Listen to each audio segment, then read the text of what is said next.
Quand un criminel russe se rendait aux États-Unis, on lui disait « Va voir Tarzan ». Miami était un territoire libre.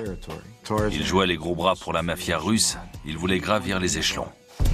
Il était de plus en plus riche. Faux billets, trafic de drogue, prostitution. Le bar à striptease était au cœur d'affaires mêlant mafia russe et cartel de Cali. Les Colombiens avaient la drogue et les Russes avaient les armes. Tarzan était en relation avec Pablo Escobar. Feinberg lui a dit « Mes amis aimeraient acheter un sous-marin ». L'officier lui a répondu « Avec ou sans torpille ». Allait-il vraiment le faire? Pouvait-il le faire? Ou est-ce que c'était de l'esbrouf? Ça dépassait l'entendement. C'était digne d'un film.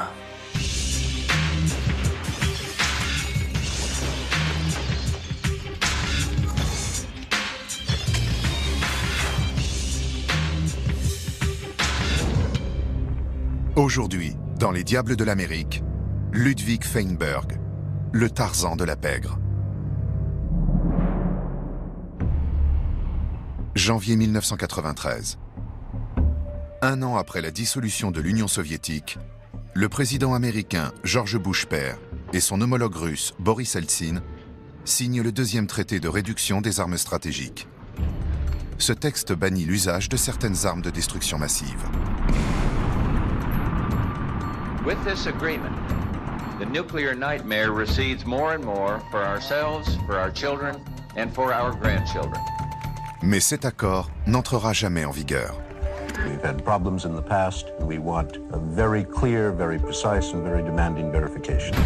Quelques mois plus tard, une autre négociation est en cours à Moscou. Elle porte sur la vente d'armes high-tech héritées de la guerre froide. Après la chute de l'Union soviétique en 1991, une grande confusion régnait en Russie. De nombreux responsables gouvernementaux ont profité de ce chaos.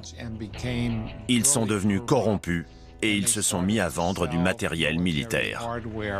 Il y avait un surplus d'armement, des missiles, des armes à feu qui étaient entre les mains de responsables militaires corruptibles. Un gangster qui a ses entrées dans les milieux criminels de l'Est et de l'Ouest va se montrer audacieux et tirer profit de ce chaos.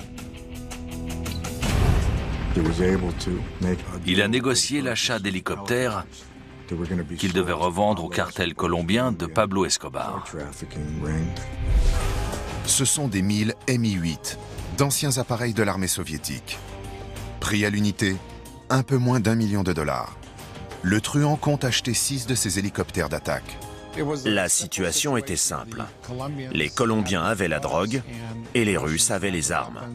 Ils avaient besoin les uns des autres. C'était une relation de symbiose. Mais l'intermédiaire de cette relation a un petit problème. Il n'avait pas prévenu la mafia de cette vente.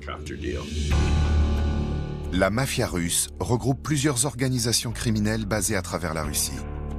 Elle est connue pour l'ampleur de ses ramifications et sa violence.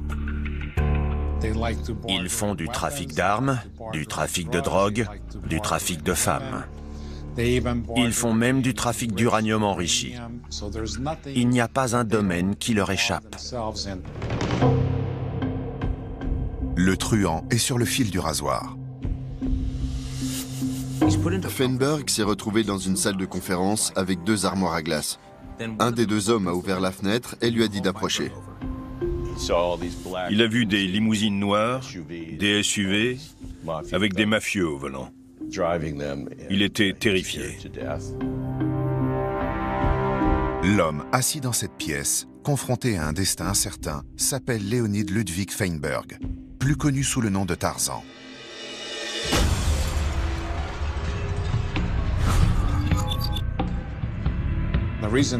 On l'appelait Tarzan parce qu'il avait une longue chevelure, avec des mèches qui ondulaient, et qu'il était musclé. C'était un costaud. Il mesurait dans les 1,85 m. Il était gonflé aux stéroïdes. Un type intimidant. Ce gangster né en Ukraine a une personnalité hors du commun. Elle va l'aider à se frayer un chemin entre deux des organisations criminelles les plus redoutées de la planète. Il était brillant. C'était un fonceur. Il savait s'y prendre avec les gens. Il avait du charisme.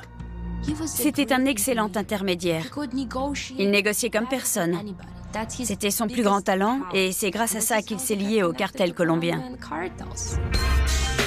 Avant de vendre des hélicoptères à Pablo Escobar, Ludwig Feinberg était déjà en relation avec de nombreux criminels à travers le monde.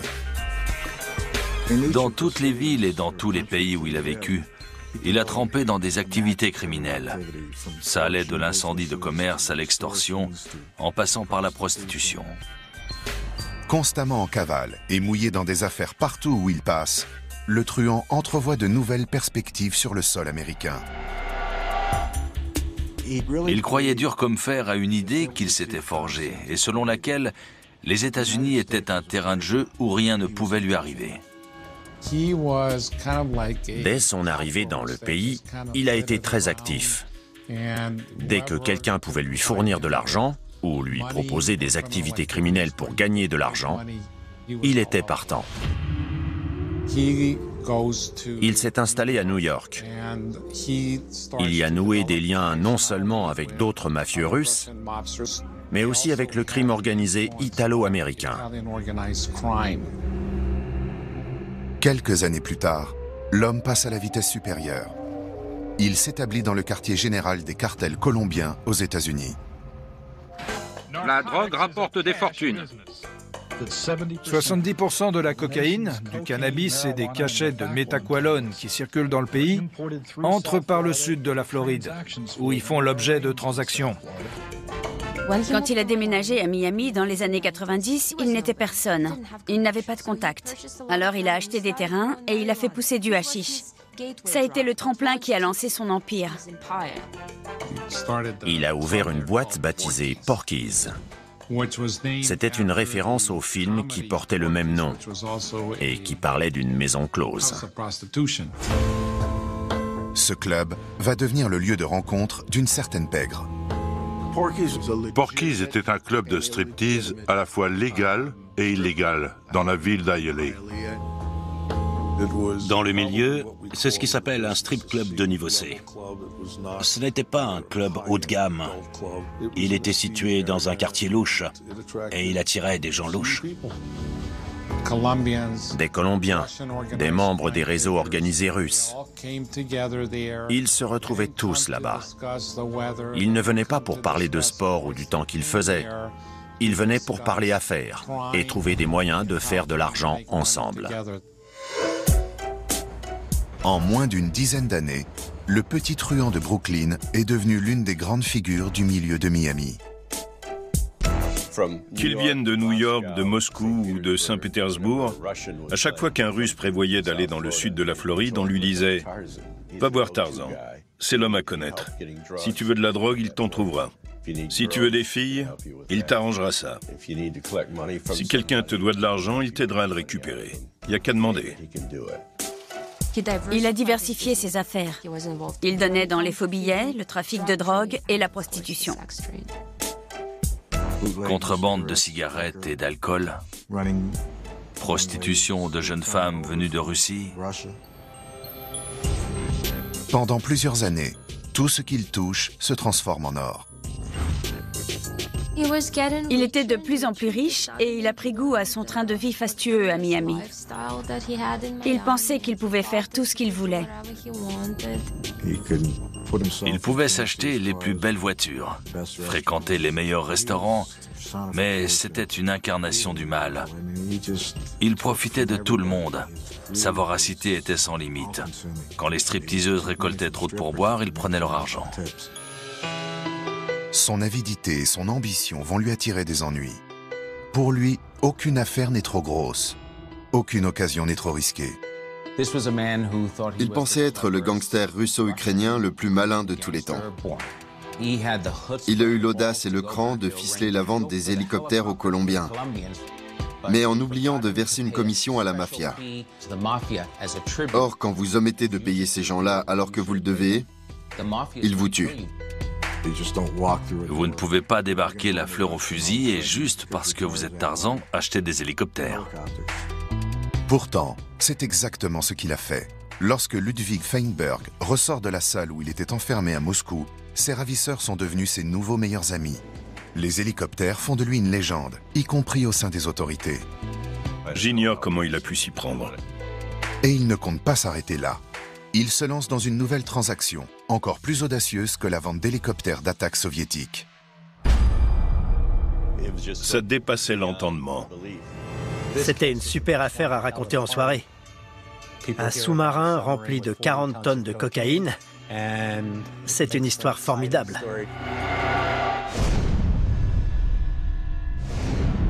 En 1966, avec 10 semaines passées en tête du box-office américain, le grand succès cinématographique de l'année est le Docteur Zhivago. Ce mélodrame situé dans la Russie pré-soviétique est adapté d'un roman de l'auteur russe Boris Pasternak. Pourtant, aucun acteur russe ne figure au générique, et la plupart des soviétiques ne peuvent ni lire le livre ni voir le film. Le manuscrit est sorti clandestinement du pays en 1957. Ludwig Feinberg a grandi dans ce monde-là. Il est né à Odessa, en République socialiste soviétique d'Ukraine, en 1958. Odessa avait la réputation d'être une ville de contrebandiers. Pendant la Seconde Guerre mondiale, elle était truffée de tunnels. Les parents de Ludwig Feinberg divorcent alors qu'il est encore tout jeune. Dès lors, il vit avec sa mère. Si on ne sait rien de son père, c'est en revanche un fait établi que son beau-père faisait du marché noir. Tout le monde faisait ça. C'était une question de survie. Ce que je veux dire, c'est qu'il y a des choses que les Américains jugent illégales, mais qui sont considérées comme totalement normales dans cette culture. Le système soviétique lui a appris à négocier, à conclure des affaires et à se faire des contacts. L'expérience que Ludwig Feinberg se forge en Ukraine et les amis qu'il s'y fait lui serviront toute sa vie. En Ukraine, il a trempé dans des activités criminelles dès l'adolescence. Il n'a connu que ça, lui-même vous le direz. Quand il avait environ 13 ans, sa mère a décidé de partir en Israël.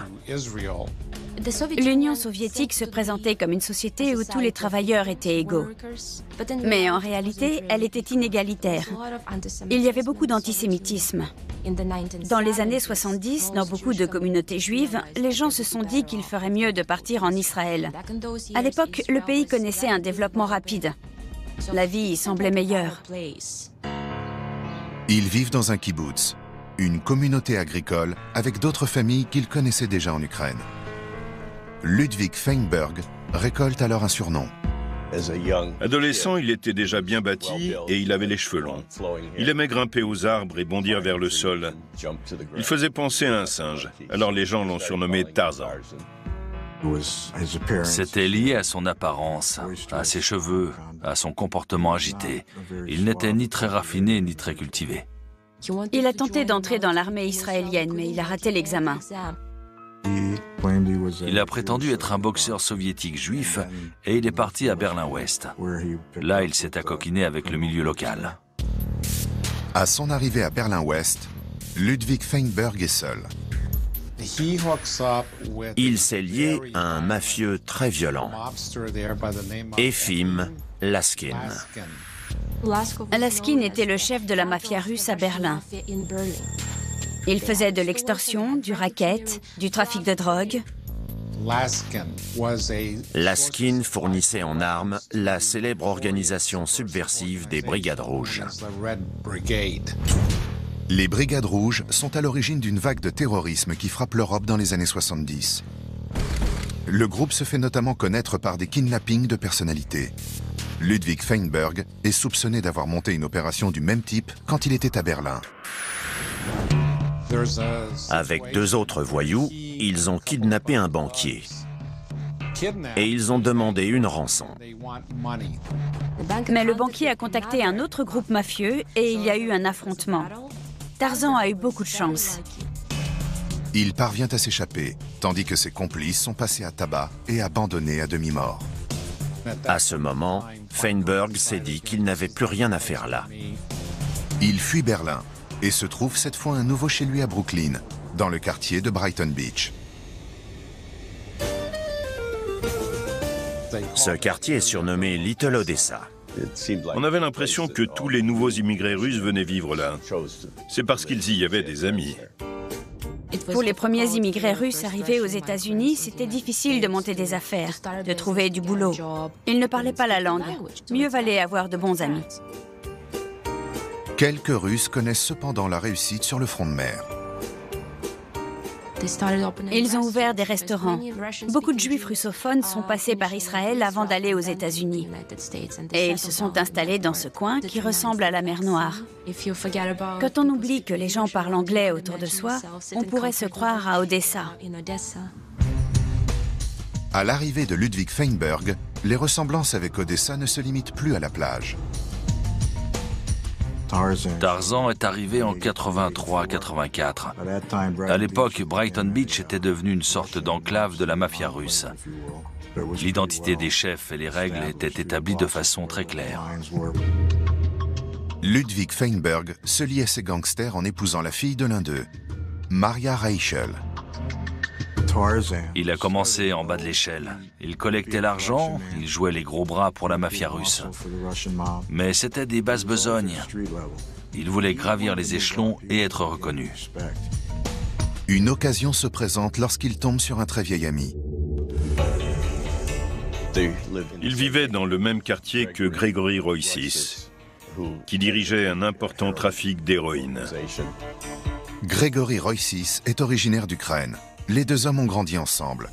Leur famille avait émigré en Israël et au kibbutz, ils étaient voisins. Roycis était un dur. On sait qu'il a tué au moins 2 personnes. Il l'a avoué. Il a commis son meurtre le plus horrible dans son pays d'origine. C'était pendant une bagarre. Roycis a expliqué que son adversaire venait de subir une opération de l'abdomen et que pendant qu'il se battait, il l'a violemment frappé au ventre et sa main est entrée dedans. Il a défait sa ceinture et il a tenté de maintenir les entrailles de l'autre homme en place. Il a appelé au secours, mais il est mort. Et Roycis a été condamné à plusieurs années de prison pour homicide. Après avoir soudoyé des fonctionnaires soviétiques, il sort et part pour Little Odessa. À Brighton Beach, Roycis faisait déjà partie de la mafia russe. Tarzan et lui se sont rapprochés. Ils dealaient, ils se battaient, ils faisaient du racket, des encaissements. Quand il le fallait, Tarzan aidait Roycis à incendier des bâtiments. Ils appelaient ça la foudre juive. Gregory Roycis dirige une entreprise de vente de mobilier qui sert de couverture à un trafic d'héroïne. Il brûle les commerces qui refusent leurs meubles. Une des raisons qui a fait la réussite du crime organisé russe en Occident, c'est que les forces de l'ordre occidentales ne comprenaient pas leur façon de penser. Les Russes ne faisaient pas confiance à la police. Ils ont grandi en Union soviétique et là-bas on ne pouvait pas s'y fier. C'est aussi simple que ça. Mais Ludwig Feinberg n'a pas l'intention de rester un gangster de bas étage. Il était très ambitieux. Il voulait prendre du galon, ne plus être un petit voyou. C'est ce qu'il a fait à Miami. C'était un jeune truand qui montait. Mais c'est quand il est venu à Miami en 1990 qu'il s'est vraiment imposé.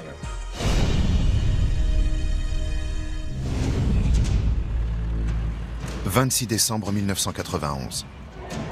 Après 69 ans d'existence, sous le poids de la guerre froide, l'Union soviétique s'effondre. Des millions de personnes recouvrent la liberté, mais cette liberté va entraîner des conséquences inattendues qui dureront des années. L'éclatement de l'Union soviétique a été un événement d'une immense ampleur, car les institutions étatiques se sont écroulées. Ils avaient un gros stock d'armes militaires. Il y avait beaucoup d'argent à gagner. Armes lourdes, navires, hélicoptères, armes à feu, uranium, platine. Après l'effondrement de l'Union soviétique, tout ça était à portée de main des anciens officiers militaires et du KGB. La corruption va au-delà des frontières de l'ex-URSS. L'onde de choc se fait ressentir dans le monde entier. Quand l'Union soviétique a éclaté, beaucoup de gens ont vu le fait d'aller en Europe et aux États-Unis comme une formidable opportunité, pour des motifs légaux et illégaux.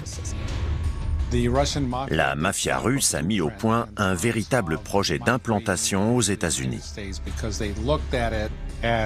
Elle pensait que c'était un pays propice à ses activités criminelles.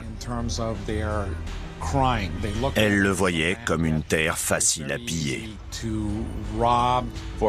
Des membres du KGB avaient été en poste dans le monde entier. Ils avaient de l'expérience, des connaissances. Ils savaient à quel endroit se développait telle ou telle activité criminelle. Ils s'intéressent tout particulièrement à un point chaud.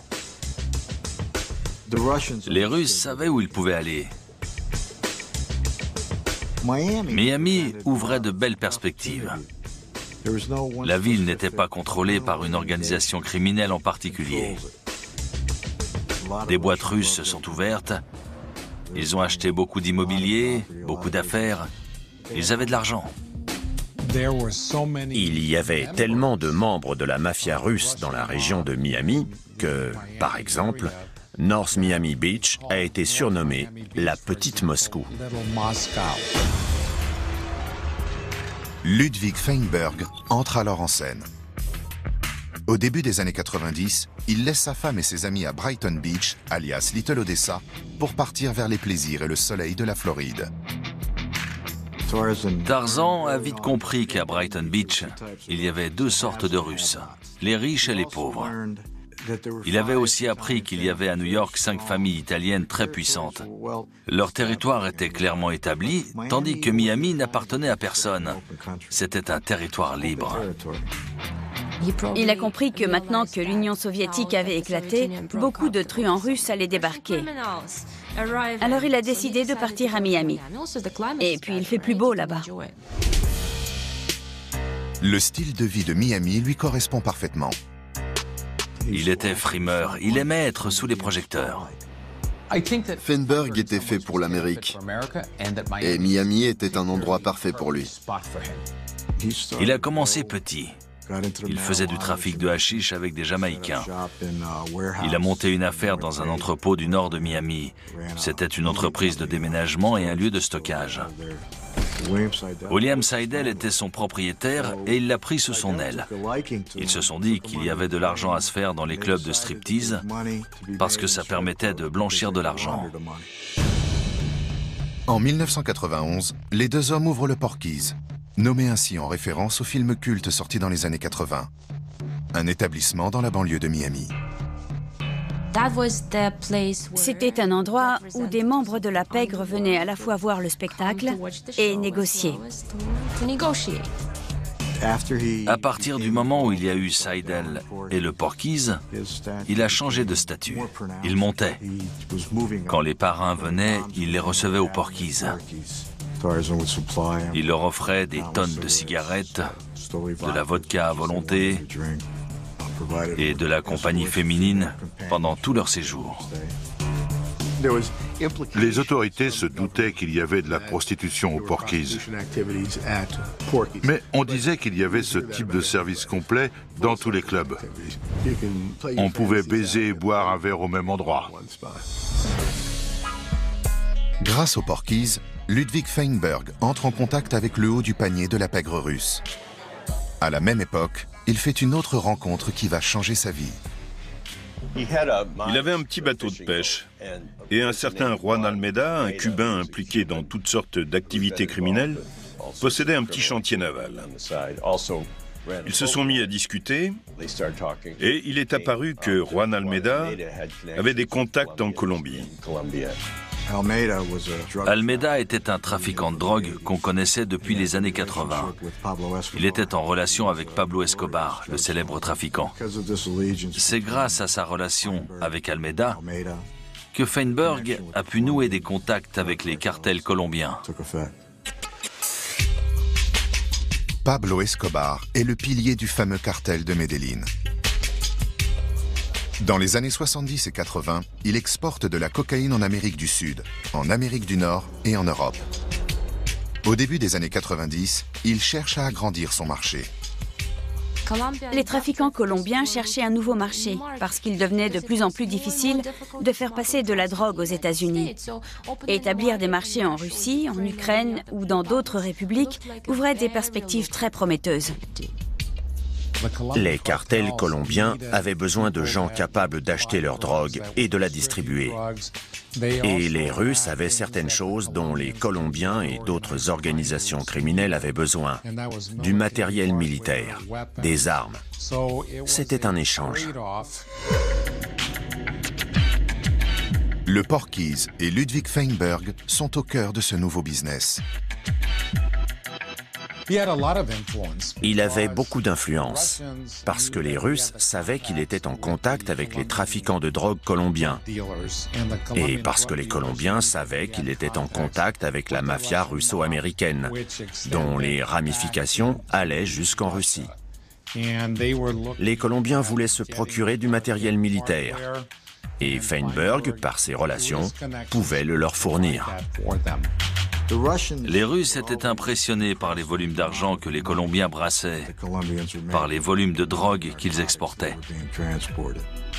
Tarzan y a vu une occasion d'être reconnu par les pontes de la mafia russe. Il se met à négocier lui-même des deals de drogue. Quand il a rencontré Almeida, il s'est mêlé de plus près aux affaires des Colombiens. À son apogée, il expédiait environ 100 kilos par mois en Russie, généralement dans des caisses de crevettes surgelées. Il montait des deals, et par le biais de ces deals, il a fait la connaissance d'un certain Anzor Kikalishvili. Anzor était connu dans la communauté russe comme l'un des boss les plus puissants, les plus célèbres et les plus impitoyables. Il avait des contacts dans l'armée russe. Grâce au surplus d'équipements militaires à vendre en Russie, Ludwig Feinberg négocie le contrat de sa vie. 6 hélicoptères soviétiques Mi Mi-8 à moins d'1 million de dollars l'unité. Tarzan et Almeida voulaient revendre ces appareils à Escobar. Voilà comment l'Ukrainien se retrouve dans une pièce remplie de gangsters de l'ex-Union soviétique. Sa vie ne tient plus qu'à un fil. Tarzan n'avait pas demandé à la mafia de Russie la permission d'acheter ces hélicoptères. Il fallait rétropédaler. Il a cogité et il leur a dit « Ce n'est pas vraiment pour moi, c'est pour un Sud-Américain. Vous le connaissez, c'est Escobar, le plus grand trafiquant de drogue de tous les temps. » Les Russes étaient intrigués parce qu'ils respectaient Escobar. Il avait du prestige. Il a appelé Juan Almeida et lui a dit de se faire passer pour Pablo Escobar. Apparemment, les Russes ne savaient pas à quoi ressemblait vraiment Escobar. Vous aviez Ludwig Feinberg, patron de boîte à Miami, et Juan Almeida, patron de chantier naval, en train de jouer dans la cour des grands. La mafia russe connaît le nom d'Escobar et sa réputation, mais guère plus. Almeida arrive le lendemain. Un cortège de voitures digne d'un président l'attend. Almeida est allé en Russie et a arrangé le coup. Je ne sais pas comment il a fait, mais ça les a tirés d'affaire. Le cartel de Medellín aura ses 6 hélicoptères. La transaction a fini par se faire. Ils ont réussi à acheter les hélicos, à les apporter à Escobar, et Tarzan a sauvé sa peau. Cette aventure a donné confiance aux trafiquants, qui envisagent maintenant une transaction encore plus énorme. Tarzan a appelé un de ses contacts et lui a dit « Ça va peut-être te sembler idiot, mais on me demande si je pourrais acheter un sous-marin militaire pour des gens en Colombie. » À l'autre bout du fil, le gars lui répond « Tu le veux avec ou sans missile ?» C'était digne d'un film. On ne voit pas ce genre d'affaires tous les jours.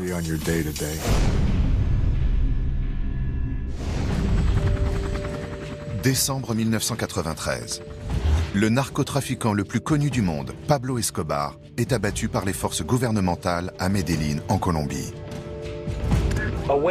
Vague de soulagement en Colombie. Le plus célèbre parrain de la drogue, Pablo Escobar, a été tué.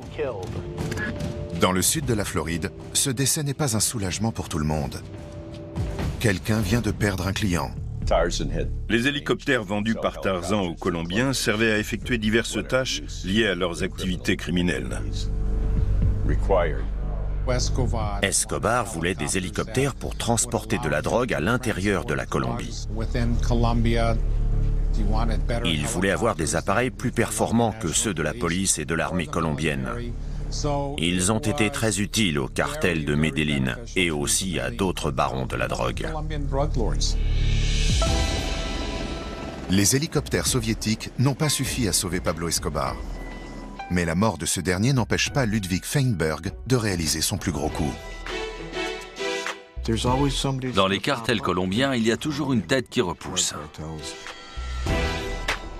Les hommes qui ont pris du galon au sein de l'organisation de Medellín souhaitent conclure l'affaire.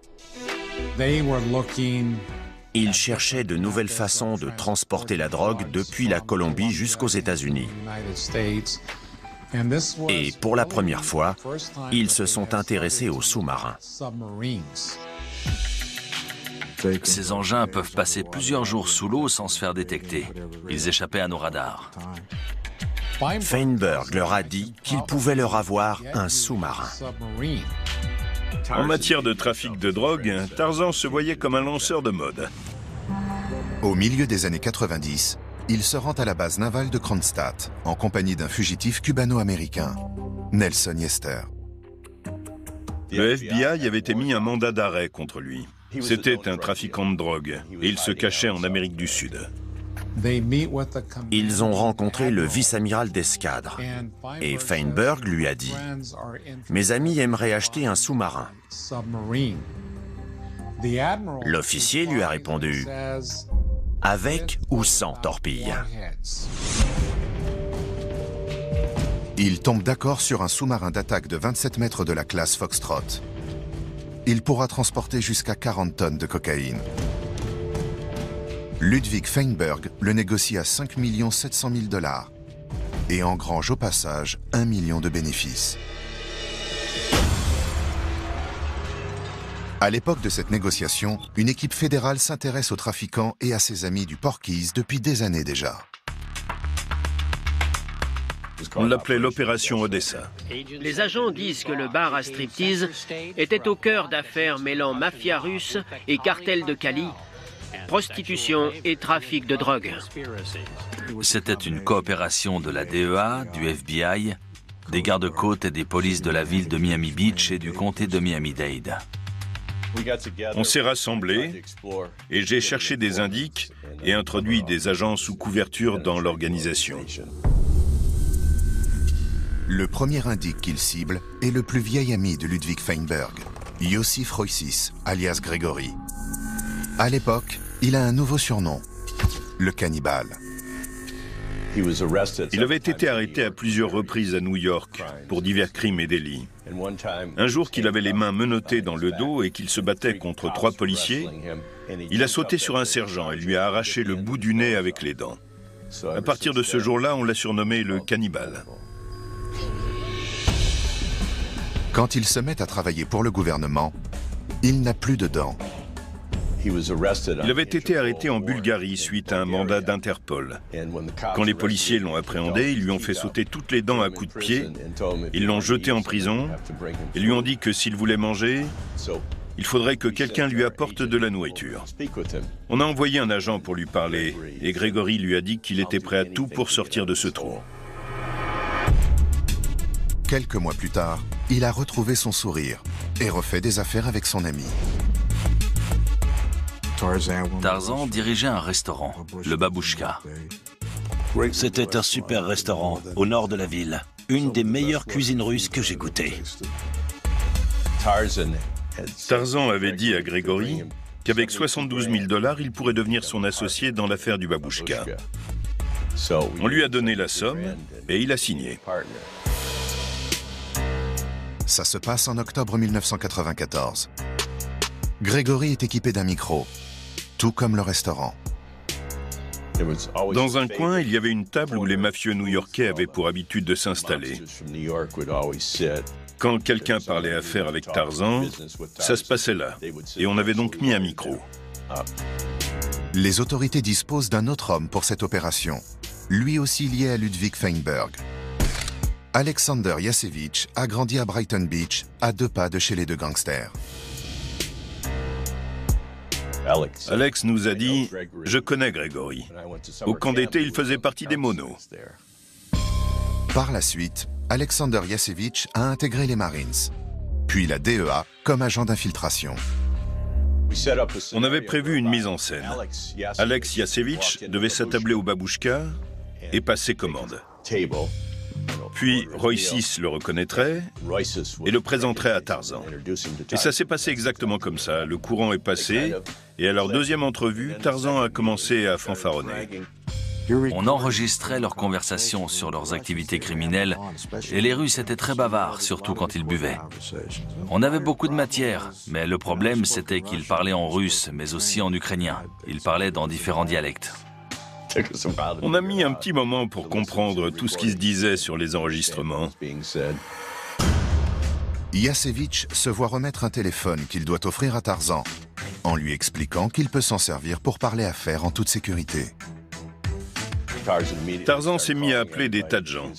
Il n'utilisait quasiment plus que ce téléphone-là. Il le prêtait à d'autres gangsters, au babouchka ou au Porky's. Il téléphonait à New York, il téléphonait à l'étranger, à Moscou, à Saint-Pétersbourg. Il l'enregistre en train de parler de la transaction de sa vie. Notre agent n'en revenait pas. Il ne savait pas quoi faire, et nous non plus. Je ne remets pas en cause le fait qu'il ait parlé d'acheter un sous-marin. Mais allait-il vraiment le faire? Pouvait-il le faire? Y avait-il un marché pour ça? Ou est-ce que c'était de l'esbrouf? Ce sont 2 choses différentes. Le gouvernement américain ne tarde pas à avoir vent de l'affaire. L'OTAN, le ministère de la Défense, tout le monde était au courant. Il était temps de l'arrêter.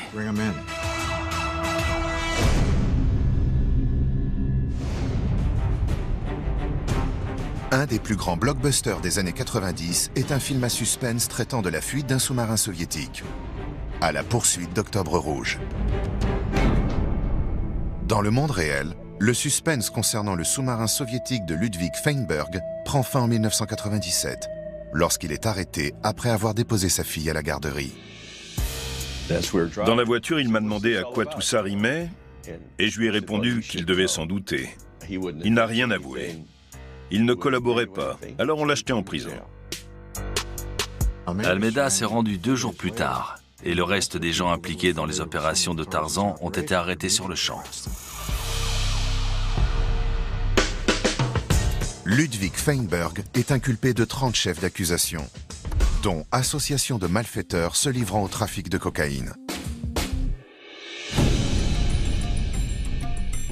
Parmi les témoins, il y a son ami d'enfance ukrainien, Yosif Gregory Roysis, et le jeune agent infiltré de la DEA, Alexander Yasevich. On avait enregistré des tas de conversations. On avait des heures de bande, de vidéos, de surveillance. Ça parlait sans fin. L'armée russe qui vendait 6 hélicoptères et un sous-marin, c'était délirant. Quand on lui a exposé les accusations et les peines encourues, je m'attendais à ce qu'il se dise qu'il était temps pour lui de faire marche arrière et de coopérer. C'est sous-estimer la force de caractère et la résilience du truand. J'ai été l'un des premiers avocats de Ludwig Feinberg, alias Tarzan. Quand on s'est présenté au tribunal, la salle était bondée. Tous ces gens défilaient pour réfuter les accusations, expliquer ce qui s'était passé. Ils étaient là pour aider Tarzan. Il s'était entouré de ses employés, de ses danseuses, de ses serveuses, de ses videurs. On aurait cru un roi. Il agissait comme s'il était un roi et ses employés aussi. J'étais l'avocat en droit civil de M. Feinberg et de ses affaires. J'ai été surpris, et même plus. J'ai été abasourdi en découvrant les allégations qui étaient faites.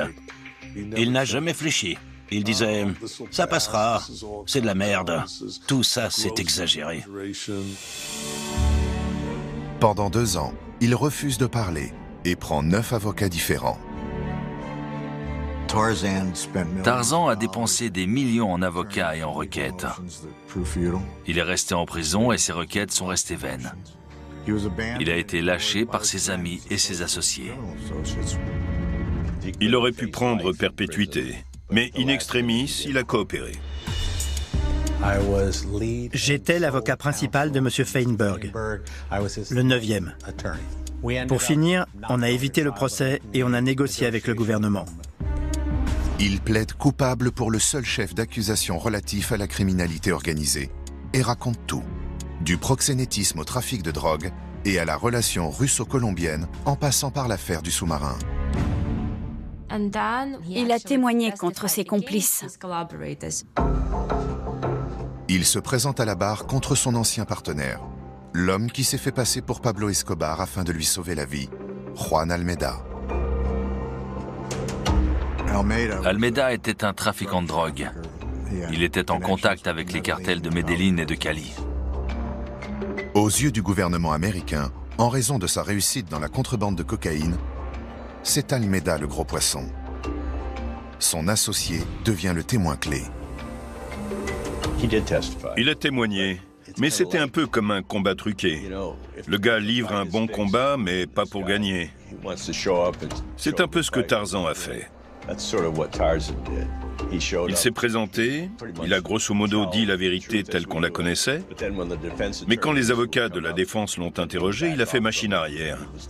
Il n'a pas vraiment été réglo avec nous. Almeida est condamné et Ludwig Feinberg est presque aussitôt expulsé en Israël. En échange de sa coopération, M. Feinberg a été relâché 30 jours après sa condamnation. Je craignais que le juge laisse Tarzan s'en tirer avec le temps déjà purgé, et c'est exactement ce qu'il a fait. L'accusation d'association de malfaiteurs ne reposait sur aucune saisie de cocaïne. Or, les peines fédérales sont fixées en fonction des quantités saisies. C'est ce qui détermine le nombre de mois et d'années dont écopera un accusé. Une fois que le juge a été convaincu de ce fait, l'accusé ne risquait plus de lourdes peines. Après seulement 30 mois passés en prison, Ludwig Feinberg est envoyé en Israël avec 1 500 $ en poche. Mais avant, il a rempli une déposition déclarant que tout son témoignage était un mensonge. Celui qui pensait qu'il n'était pas intelligent ou que c'était une petite frappe n'avait pas passé beaucoup de temps avec lui. Nous avons passé en revue les preuves pendant des heures, des mois durant. Et sa perception et sa compréhension du droit montraient qu'il était extrêmement intelligent. En 2011, 12 ans après son expulsion, Ludwig Feinberg se retrouve dans une prison du Panama pour avoir dirigé un réseau local de prostitution. De derrière les barreaux, il crée le buzz sur Internet. Dans ses vidéos, Monsieur Prisonnier, comme il se fait appeler, en appelle au gouvernement russe pour qu'il vienne à son secours. Je sais qu'il a été expulsé de quelques pays. Depuis son départ des États-Unis, il a été expulsé de presque tous les pays par lesquels il est passé. Aujourd'hui, il est de retour à la case départ. Il m'appelait de Russie. Tu sais, Brent, c'est vraiment dur ici. Je suis chauffeur de taxi et j'aimerais revenir aux États-Unis un jour. Mais c'était un mensonge, il n'était pas chauffeur de taxi. Et il n'est pas prêt de revenir en Amérique non plus. Il ne peut y remettre les pieds qu'avec une autorisation écrite du procureur général des États-Unis. Cette perspective semble aussi illusoire que son rêve de sous-marin rempli de cocaïne. Il s'était mis dans la tête qu'il devait faire l'objet d'un film. Il avait la folie des grandeurs et il adorait être sous les projecteurs. Pour un criminel, c'est une erreur fatale.